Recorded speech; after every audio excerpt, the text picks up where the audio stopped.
长满ဝင်သွားတယ်ကော်တင်ပြီးသားအခက်လေးပဲဖြစ်ပါတယ်နော်လာလာဘာမှမရဘူးမကြည့်ကျေဝါခင်ဗျာဒါဆိုရင်တို့ကော်တင်ထားတာပေါ့နော်6လောက်6နေဒါဆိုမနေ့4နာရီလောက်တည်းကကော်တင်ထားတာဟိုသူညနေဘက်ဆိုရင်ရုပ်ရတယ်ဟာဘယ်လာကြလဲမိုက်ရကော်တင်ထားတာမိုက်ရအများကြီးပဲ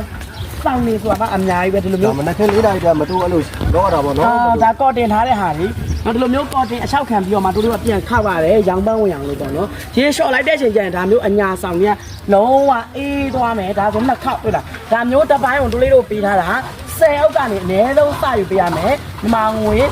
1000ကျပ်ထဲနဲ့ပေးထားတယ်တအုပ်ချင်းဝယ်မဲ့တဲ့လေ1000နော်တအုပ်ချင်းဝယ်မဲ့မမရေ1000 10အောက်ကနေ9အောက်ကနေအနည်းဆုံးယူမဲ့ထောက်တယ်တွေအတွက်ကြော်တော့တို့လေးတို့ပေးထားတာ1000ပဲဖြစ်ပါတယ်နော်တိုးလေးရှိမှာ9အောက်10အောက်ကနေစအားပေးလို့ရတယ်ရရှိထောင်ရှိယူမဲ့မမတွေတိုးလေးတီးတက်တဲ့ဈေးလုပ်ပေးထားပါတယ်နော်ထဲမှာမဲ့တဲလေးပိုက်ပါ400 200 613 614 613 614ပိုက်ပါ4လုံးမဲ့သုံးတယ်နော်တော့တော့ဒါလိုက်ရောက်ရမှာပေါ့နော်ဒါရုပ်ခုနပြန်နေအောင်မရှိဘူးပြမှာလေ